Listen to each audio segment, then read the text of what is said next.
BPSC को refer कर दिया है और उससे बीपीएससी को रेफर कर दिया है, बीपीएससी को निर्णय लेना है।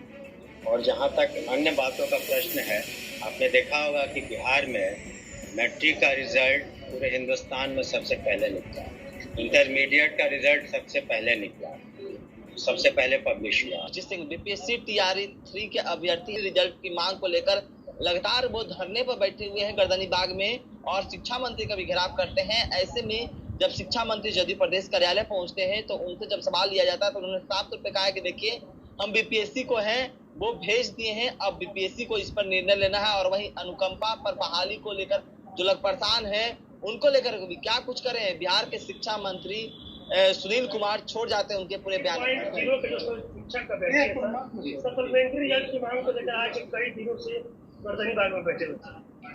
देखिए, हम लोगों ने बीपीएससी को रेफर कर दिया है और उससे बीपीएससी को रेफर कर दिया है, बीपीएससी को निर्णय लेना है। और जहाँ तक अन्य बातों का प्रश्न है, आपने देखा होगा कि बिहार में मैट्रिक का रिजल्ट पूरे हिंदुस्तान में सबसे पहले निकला, इंटरमीडिएट का रिजल्ट सबसे पहले निकला, सबसे पहले पब्लिश हुआ। अब हम लोग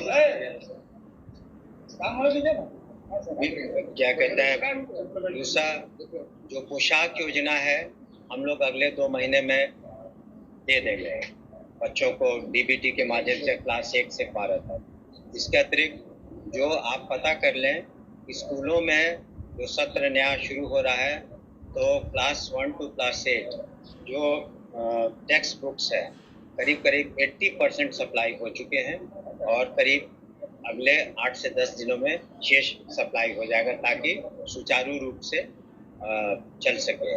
और हम लोगों ने नोडल ऑफिसर्स भी प्रतिनियुक्त किए हैं जिलों में कि किस विद्यालय में कौन सी समस्या है आधारभूत संरचना की, विशेष करके पेयजल की, शौचालय की और बाउंड्री वॉल की, तो उसको प्रायोरिटी पर हम लोग करेंगे। और माननीय जनप्रतिनिधियों से, विधायकों से, माननीय विधायकों से, पार्षदों से जो हमने लिस्ट दी थी 10-10 प्राइमरी और सेकेंडरी स्कूल्स की, उसमें 500 से अधिक विद्यालयों का काम हो चुका है।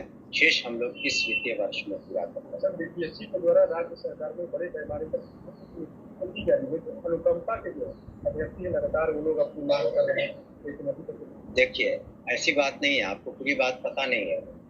जितने केस पेंडिंग थे 6421 पेंडिंग थे, तो माननीय मुख्यमंत्री जी ने के दिशा निर्देश पर हम लोगों ने अलग से उसका कैबिनेट करवाया और 6421 पोस्ट को इजाद किया, मतलब नया क्रिएट किया।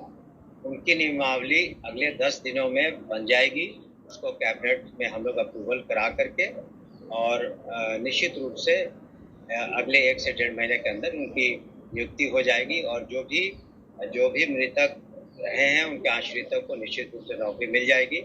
ये जब कैबिनेट हो चुका है, पोस्ट क्रिएट हो चुका है, तो नहीं होने का प्रश्न कहाँ उठता है। पोस्ट भी क्रिएटेड है, वेकेंट है, और जैसे उसका नियमावली कंप्लीट होकर अगले 1 सप्ताह में कोशिश हम लोग कर रहे हैं नेक्स्ट कैबिनेट में उसको लाने। सरकार ने एक बड़ा फैसला लिया है, डिग्री महाविद्यालय में इंटर की पढ़ाई नहीं होगी, तो क्या पूरी तैयारी के साथ सरकार या शिक्षा विभाग आई? अब तो आप देख रहे होंगे, तो इसलिए +2 का जितने पंचायतों में हम लोग के जो अपग्रेडेड स्कूल्स हैं उसमें जहाँ इंफ्रास्ट्रक्चर की कमी है उसको हम लोग पूरा करना चाह रहे हैं। और आपने देखा भी होगा कि बजट में अनाउंसमेंट भी हुआ था कि हम लोग निश्चित रूप से हर ब्लॉक में डिग्री कॉलेजेस खोलेंगे, तो वो भी समस्या हायर स्टडीज की भी यथासंभव दूर हो जाएगी। इसको हम लोग चरणबद्ध तरीके से उसको पूरा करेंगे। सर, क्या रोड मैप क्या बनाया? हम लोग रोड मैप बना रहे हैं। इतना आसान नहीं है कि 200-250 कॉलेजेस से ऊपर जब आपको बनाना है तो उसके पॉलिसी डिसीजन लेके कैबिनेट में हम लोग अप्रूव करा के, और लेकिन ये धीरे धीरे चरणबद्ध तरीके से जब आपने देखा होगा माननीय मुख्यमंत्री के नेतृत्व में जब नए विश्वविद्यालय भी स्थापित हुए, अभी हाल में जेवियर यूनिवर्सिटी भी खुला, उसी तरीके से चरणबद्ध तरीके से हम लोग जो ब्लॉकों में, प्रखंडों में जो डिग्री कॉलेजेस खोलने की बात थी उसको